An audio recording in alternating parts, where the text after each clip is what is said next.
Orang modern sekarang sangat memperhatikan wajahnya. Tidak sedikit orang yang akhirnya ambil operasi plastik supaya wajahnya kelihatan lebih mantap begitu ya kan. Hidungnya dibuat lebih bagus, dagunya dibuat lebih bagus, pipinya mulai ditarik supaya kelihatan lebih kencang, lalu kelopak matanya mulai dibuat supaya lebih bagus, sinar matanya dibuat supaya lebih bersinar ya kan. Orang senang mempermak wajah saudara-saudara, dan makin banyak salon-salon atau dokter-dokter ahli kecantikan yang memfokuskan bagaimana supaya wajah seseorang lebih baik. Belum lagi ada teknologi-teknologi seperti sinar laser yang membuang tai lalat misalnya, lalu membuat warna-warna kusam menjadi cerah kembali. Belum lagi teknologi-teknologi seperti membuat kulit wajah terkelupas supaya kelihatan lebih muda dan segala sesuatunya. Dan fokus manusia seringkali pada wajah, karena manusia kadang-kadang berpikir kalau dia cantik, dia gagah, maka dia akan disukai orang. Tetapi tahukah saudara, hati manusia jauh lebih diperhitungkan daripada wajah. Tidak sedikit kita jumpai orang-orang yang berkata, aduh wajahnya sih cantik, cuma males banget orangnya. Wajahnya sih gagah tapi kasar banget orangnya. Wajahnya sih lumayan, tetapi aduh sifatnya itu jelek banget gitu ya kan. Kita seringkali fokus pada wajah dan tidak pada hati. Padahal waktu hati kita baik, kalau hati kita benar, maka dari hati akan terpancar kuasa, terpancar kemuliaan, terpancar damai Kristus melalui wajah kita. Nah saudaraku yang kekasih dalam Tuhan, dari wajah yang menyinarkan kemuliaan Tuhan, saya terlalu percaya hidup kita akan jadi berkat, hidup kita akan disukai, dan hidup kita akan senantiasa membawa terang Kristus dimanapun Tuhan tempatkan kita. Haleluya. Selamat datang dalam program kita hari ini, Harinya Tuhan, sebuah program rohani yang kembali mengingatkan kepada kita betapa pentingnya kita menjadikan firman Tuhan sebagai dasar keseharian hidup kita.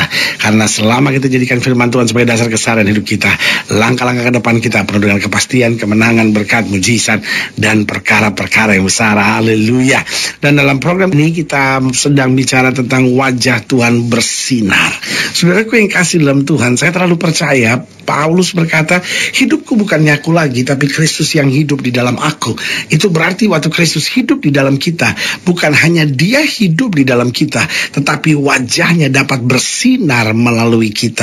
Nah pertanyaannya mungkin sudah berkata, aduh bagaimana wajah saya bisa bersinar sementara masalah hidup saya berat, tantangan hidup saya berat. Nah saudaraku yang kasih dalam Tuhan, kita sama-sama lihat Mazmur pasal 80. Mazmur pasal 80, kita mulai lihat dari ayat yang pertama sampai ayat yang ke-20, dan kita melihat bagaimana janji Tuhan tentang wajah yang bersinar di dalam kehidupan kita. Mazmur 80 ayat pertama sampai ayat yang ke-20 di bawah judul Doa untuk Keselamatan Israel. Untuk pemimpin biduan menurut lagu Bunga Bakung, kesaksian Asaf, sebuah mazmur. Hai gembala Israel, pasanglah telinga, engkau yang mengiring Yusuf sebagai kawanan domba. Ya, engkau yang duduk di atas para kerub, tampillah bersinar di depan Efraim dan Benyamin dan Manasye. Bangkitkanlah keperkasaanmu dan datanglah untuk menyelamatkan kami. Ya Allah, pulihkanlah kami, buatlah wajahmu bersinar, maka kami akan selamat. Coba saya lihat sekali lagi, saya ulangi. Ya Allah, pulihkanlah kami, buatlah wajahmu bersinar, maka kami akan selamat. Tuhan Allah semesta alam, berapa lama lagi murkamu menyala sekalipun umatmu berdoa? Engkau memberi mereka makan roti cucuran air mata, engkau memberi mereka minum air mata berlimpah-limpah. Engkau membuat kami menjadi pokok percederaan tetangga-tetangga kami, dan musuh-musuh kami mengolok-olok kami. Ya Allah semesta alam, pulihkanlah kami, buatlah wajahmu bersinar, maka kami akan selamat. Telah kau ambil pohon anggur dari Mesir, telah kau halau bangsa-bangsa lalu kau tanam pohon itu. Engkau telah menyediakan tempat bagi dia, maka berakarlah ia dalam dan memenuhi negeri. Gunung-gunung terlindung oleh bayangan-bayangannya, dan pohon-pohon ara aras Allah oleh cabang-cabangnya, dijulurkannya ranting-rantingnya sampai ke laut, dan pucuk-pucuknya sampai ke sungai Efrat. Mengapa engkau melanda temboknya, sehingga dipetik oleh setiap orang yang lewat? Babi hutan menggerogotinya, dan binatang-binatang di padang memakannya. Ya Allah semesta alam, kembalilah kiranya, pandanglah dari langit dan lihatlah, indahkanlah pohon anggur ini, batang yang ditanam oleh tangan kananmu. Mereka telah membakarnya dengan api dan menebangnya. Biarlah mereka hilang lenyap oleh hardik wajahmu. Kiranya tanganmu melindungi orang yang di sebelah kananmu, anak manusia yang telah kau teguhkan bagi dirimu itu. Maka kami tidak akan menyimpang daripadamu. Biarlah kami hidup, maka kami akan menyerukan namamu, ya Tuhan Allah semesta alam. Pulihkanlah kami, buatlah wajahmu bersinar, maka kami akan selamat. Saudara yang kasih dalam Tuhan, ayat yang keempat dan ayat yang ke-20 adalah pengulangan. Dikatakan demikian, ya Tuhan Allah semesta alam, pulihkanlah kami, buatlah wajahmu bersinar, maka kami akan selamat. Nah, pertanyaannya, bagaimana supaya wajah Tuhan bisa bersinar dalam hidup kita? Yang pertama saya pelajari, wajah Tuhan dapat bersinar dalam hidup kita jika kita kuat. Nah, ini dia. Saudaraku yang kasih dalam Tuhan, kalau kita tidak kuat menghadapi tantangan, maka wajah Tuhan tidak akan bersinar. Kenapa? Karena wajah kita akhirnya jadi sendu, wajah kita akhirnya bersungut-sungut, wajah kita akhirnya sumpek, wajah kita kelihatan kusam. Kenapa? Karena kita nggak kuat gitu. Akhirnya karena kita nggak kuat, kita kecewa. Karena kita nggak kuat, akhirnya kita bersungut-sungut. Karena kita nggak kuat, kita akhirnya lemah. Karena kita nggak kuat, akhirnya kita nggak bisa memancarkan sinar kemuliaan Kristus. Tetapi waktu kita kuat, karena kita bilang hati yang gembira adalah obat.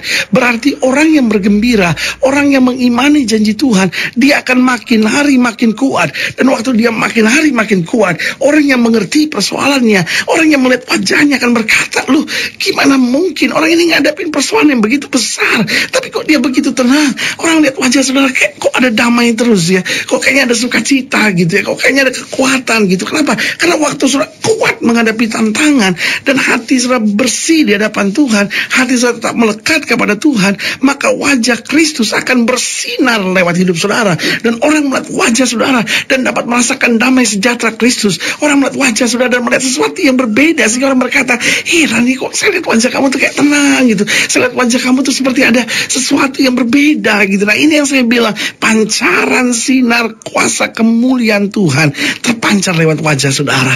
Saya tidak bisa bayangkan kalau suami-suami memancarkan wajah Tuhan yang bersinar, kalau istri-istri memancarkan wajah Tuhan yang bersinar, kalau orang-orang muda memancarkan wajah Tuhan yang bersinar. Saya percaya sukacita dan damai sejahtera akan selalu menguasai hidup kita. Haleluya. Yang kedua saya pelajari, wajah Tuhan bersinar dalam kehidupan kita jika kita setia. Saudaraku yang kasih dalam Tuhan, waktu kita setia, maka sinar kemuliaan Tuhan itu nyata. Coba saudara pelajari, orang-orang yang setia sama Tuhan itu dimanapun dia ada pasti bawa damai. Tapi sebaliknya, orang-orang yang mundur maju, orang-orang yang gak setia, orang-orang yang jatuh bangun, orang-orang yang senang hidup kembali dalam dosa, saudaraku yang kasih dalam Tuhan, maka wajahnya gak akan memancarkan sinar kemuliaan Kristus. Berarti jelas wajah Tuhan bersinar dalam kehidupan kita jika kita kuat. Yang kedua, wajah Tuhan bersinar dalam kehidupan kita jika kita setia. Dan yang ketiga, wajah Tuhan bersinar dalam kehidupan kita jika kita selalu taat pada firman. Saudara perhatikan, orang-orang yang taat pada firman, wajahnya itu berbeda, ya kan? Sementara orang-orang yang hidup dalam dosa, bisa saja dia kaya, bisa saja dia jauh lebih cantik, bisa saja dia jauh lebih gagah, tetapi kusam seperti tidak ada sinar. Kenapa? Dalam hidupnya hanya ada stres, dalam hidupnya hanya ada dosa, dalam hidupnya hanya ada kedagingan dan keduniawian. Sebagai hamba Allah, kembali saya mau ingatkan, mari kita memancarkan sinar kemuliaan Kristus dalam hidup kita.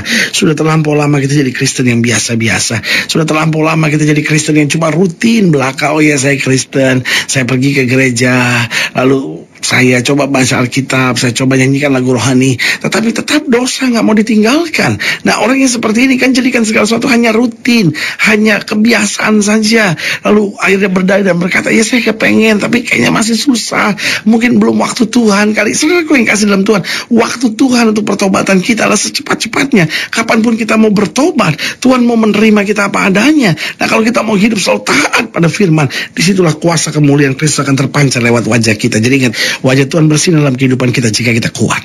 Yang kedua, wajah Tuhan bersinar dalam kehidupan kita jika kita setia. Dan yang ketiga, wajah Tuhan akan bersinar dalam kehidupan kita jika kita selalu taat, jika kita selalu dekat dengan firman Tuhan. Coba saudara pelajari, Musa turun dari gunung Sinai setelah dia menerima hukum Tuhan itu. Alkitab berkata wajahnya bersinar. Kenapa? Orang yang hidup dengan firman, orang yang hidup dekat dengan Tuhan, kemuliaan Tuhan terpancar lewat wajahnya. Dan yang keempat, yang terakhir, wajah Tuhan bersinar dalam kehidupan kita jika kita hidup penuh dengan syukur. Jadi saudaraku yang kasih dalam Tuhan, makin kita banyak bersyukur dalam hidup kita, maka saudaraku yang kasih dalam Tuhan, wajah Tuhan akan terus bersinar dalam kehidupan kita. Istri-istri yang suka marah-marah, suka ngomel-ngomel, saudaraku yang kasih dalam Tuhan, cuman bikin suaminya stres. Suami-suami yang pulang ke rumah bentak-bentak, maki-maki, itu hanya buat istrinya tertekan. Sebagai hamba Allah, saya mau ingatkan, mari kita hidup dengan syukur. Keadaan tidak selamanya bisa seperti yang kita harapkan, tetapi kalau keadaan tidak seperti yang kita harapkan, bukan berarti Tuhan tidak menyertai kita, bukan berarti kita tidak akan melihat kemenangan. Kalau keadaan yang terjadi tidak seperti yang kita harapkan, kita percaya Allah turut bekerja sama untuk mendatangkan kebaikan bagi setiap orang yang mengasihi Dia. Harus jaga hidup kita supaya tetap kuat, tetap setia, untuk selalu taat pada firman, dekat dengan Tuhan, dan akhirnya hidup penuh dengan syukur. Maka sinar kemuliaan Kristus akan terus memancar melalui hidup kita. Haleluya. Saudara yang kasih dalam Tuhan, jika ingin dilayani lebih jauh, hubungi kami melalui telepon, hubungi kami melalui surat, kunjungi website kami, karena kami ada untuk membawa Bapak Ibu Saudara senantiasa lebih dekat pada Tuhan dan mengalami kasih kuasa mujizat yang luar biasa. Haleluya. Secara khusus melalui program ini juga saya mau berdoa buat setiap orang yang sakit, setiap orang yang berbeban berat, karena kita percaya bahwa bagi Allah tidak ada perkara yang mustahil. Nah, saudara-saudara yang didoakan secara khusus, saudara boleh taruh tangan kanan saudara di dada, dan kita akan berdoa. Mari kita berdoa. Bapa, dalam nama Yesus, hamba doa buat yang sakit, hamba doa buat yang berbeban berat, hamba doa untuk setiap mereka yang sedang menghadapi masa-masa yang sukar, karena hamba percaya bahwa bagi Allah tidak ada perkara yang mustahil. Bapak, hamba berdoa di dalam nama Yesus, sehingga wajah Tuhan bersinar atas hidup kami masing-masing. Kami mau kuat, kami mau setia, kami mau selalu taat pada firman, dekat dengan Kristus, dan akhirnya hidup penuh dengan syukur. Sehingga suami-suami memancarkan sinar kemuliaan Kristus, istri-istri memancarkan wajah sinar kemuliaan Kristus, orang-orang muda, para pemimpin, para pegawai memancarkan wajah sinar kemuliaan Kristus. Maka damai sejahtera Tuhan kita hadirkan dimanapun Tuhan tempatkan. Di dalam nama Yesus kami berdoa. Haleluya. Amin. Saudara gue yang kasih dalam Tuhan, kita sudah berdoa. Ingat, Allah tidak pernah lalai menepati janjinya. Inilah saatnya buat kita untuk bangkit bersemangat, bersuka cita dalam menghadapi segala perkara, karena kita mengerti Yesus mengasihi kita, Yesus membela kita, dan Yesus memberikan kita kemenangan senantiasa. Doa saya menyertai saudara. Sampai berjumpa pada program berikut, dan jangan lupa jadikan hari ini harinya Tuhan. Haleluya.